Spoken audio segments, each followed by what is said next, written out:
Hi everyone, I hope you're doing well. My name is Matt Jones and I'm with Life 2.0. And today we're talking about the top 5 reasons people don't accomplish goals. So, goals in life, very important, right?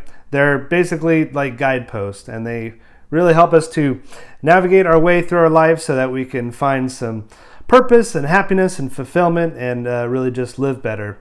You know, there's lots of types of goals. You could have a physical goal like losing weight. Maybe it's a career goal like owning your own business, or maybe it's a financial goal like increasing, your salary to perhaps 6 figures a year. But perhaps you've tried certain things and you hit a ceiling and you're not quite sure why you're not getting there. Well, that's why we're talking about this today. In my own life, I've had many goals, many goals, probably way too many goals that I've wanted to achieve, and then I haven't, and I've been very down on myself for it. And it's a bit unfair. We're a bit too hard on ourselves sometimes. But also, we got to think about the tactics that we're using when goal setting. Sometimes it could be just a simple surface feeling, like, oh, it'd be nice to have this, or it'd be really nice to have that. We really need to understand the reasons why we're not getting there. If our reasons for goal setting are more for vanity's sake rather than strictly I need this for my life, turning it from a wish into a must, a necessity, then we need to look at that process and make sure that we're making that leap. Really take out the time to devote to this so that we can truly find our happiness and our peace and our tranquility, right? So there's a lot of reasons why people don't accomplish their goals. Procrastination, listening to other people's opinions, or watching too much TV, or going on your social media feed. Those are very common nowadays. So, however, these 5 reasons I've found to be, at least from my perspective, to be the biggest reasons that most people don't really achieve their goals and their dreams in life.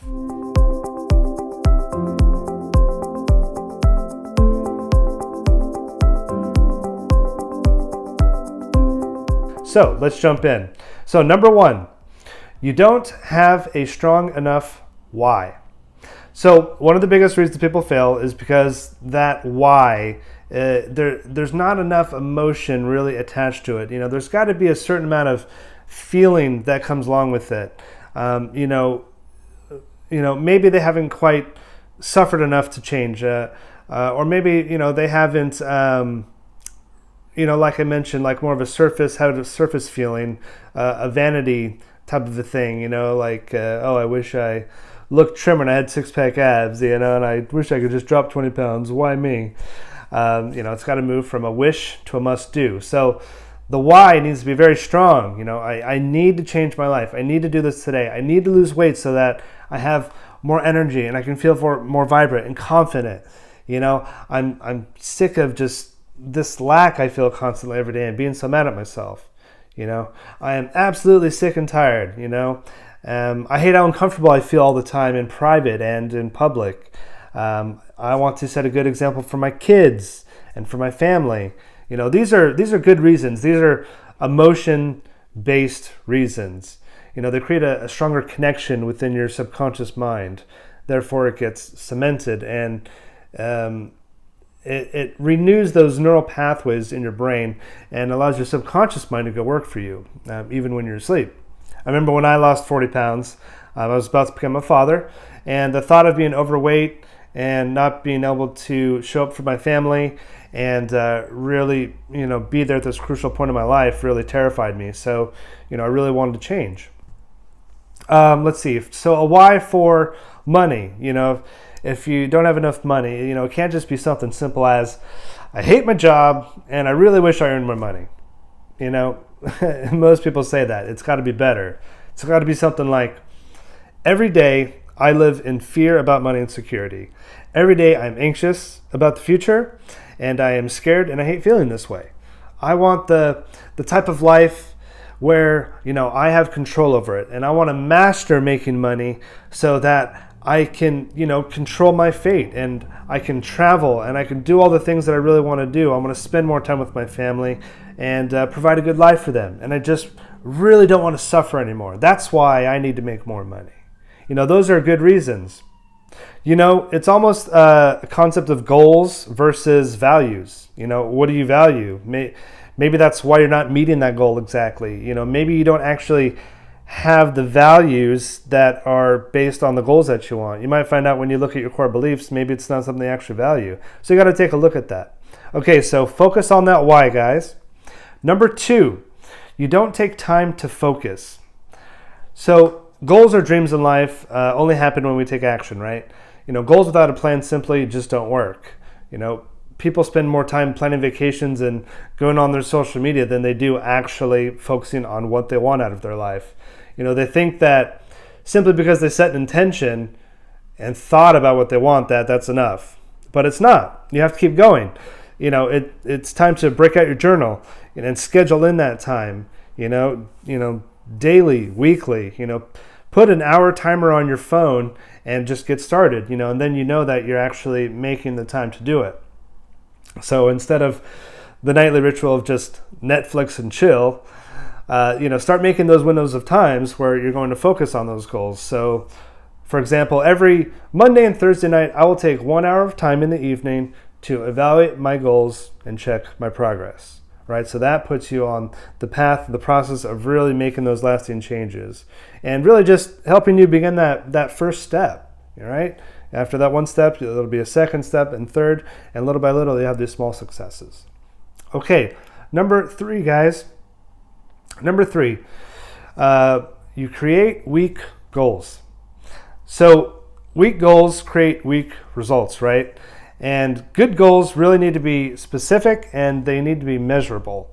And that means that it has an end date and usually some sort of figures involved in that.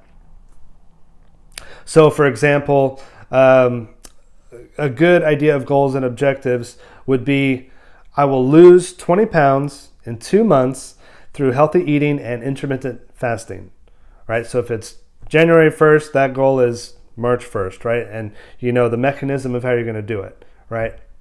Okay, now, let's say you want to make a certain amount of money. You would say, I will increase my income by $30,000 in the next 6 months by starting an online business through Amazon FBA, right? Amazon FBA is what everybody uses to sell on Amazon nowadays, to sell to their customer platform. But whatever the online business is for you, perhaps, you're going to set a date, you're setting the income and the mechanism for which you're actually going to do it. And when you create goals this way, it creates more clarity and focus, and making it feel more believable, which is really important, and then therefore making it more likely to actually be achieved. Remember that goals are dreams with deadlines. Let me say that one more time. Goals are dreams with deadlines. Okay. All right, number 4. Your goals aren't aligned to your purpose or passion. The most successful people in the world almost always have a deep love for what they do. It's known as the labor of love. From Tony Robbins to Elon Musk to J.K. Rowling, they wake up every day with passion. They don't need somebody to push them. You don't have a motivation of fear like, oh, if I don't get up this morning, I won't go to that crappy job, then I won't make that paycheck. Oh, I guess I better go to work. No, you wake up and you're like, oh man, I can't wait to start work. I can't wait to start doing this. I really love this. So you got to find out what that is. Even if these people weren't millionaires or billionaires, they probably would still be doing exactly what they're doing today. At some level. Living a purpose-centered life gives you the drive needed to accomplish those goals, or a passion-centered life, You have to love something so much that generally you would do it for free, in your spare time, And then next, all you need to do is figure out how to leverage, what you love into a living, right? How can you bring value to other people through what you love? And that's what you figure out. Okay. All right. Number 5. This is the final reason most people do not reach their goals. So you keep waiting to start your goals. And I'm sure you guys know exactly what I'm talking about. This is for the ultimate procrastinator. I'll wait until next month, or I'm just not ready yet, or I'll wait until Monday to start because it's the beginning of the week and, I'm really focused and I'm more likely to do it on Monday, and then, work's busy and that person calls you and this thing hasn't been figured out and you go, oh, forget it. I'll start next Monday, right? And it's just like a vicious cycle, So you do not want to do that. If you truly want it and you truly value it in your core and you have an emotional attachment to this outcome, this goal, this dream, you have to just start today, right? Or schedule in tomorrow, for 4 hours. That's all you're focusing on. You have to take that first step. And results beget more results. I think people often overestimate what they can do in 30 days, let alone a year. So you really have to take these, baby steps, just one at a time. And really just focus on the process of becoming what it is you want to do or be, and not focus on the outcome. Because then you're more likely to become it rather than simply wishing it away, right? All right, guys, so that's it. The top 5 reasons people don't accomplish their goals. Let me just sum it up one more time for you. So number 1, you don't have a strong enough why. Number 2, you don't make time to focus. Number 3, you create weak goals. Number 4, your goals aren't aligned to your purpose or your passion. And number 5, you keep waiting to start your goals. All right, guys, so I hope that was helpful for you, and I hope you got some value out of this. If you did, please click the like button and the subscribe button, and I will be coming out with a lot more content like this. If you're interested in transforming your life and your mindset, I just came out with a brand new book. It's called Life 2.0, Transform Your Life and Mindset, and that's available on Amazon right now if you're interested. All right, so wishing you guys lots of love, happiness, and success. Till next time.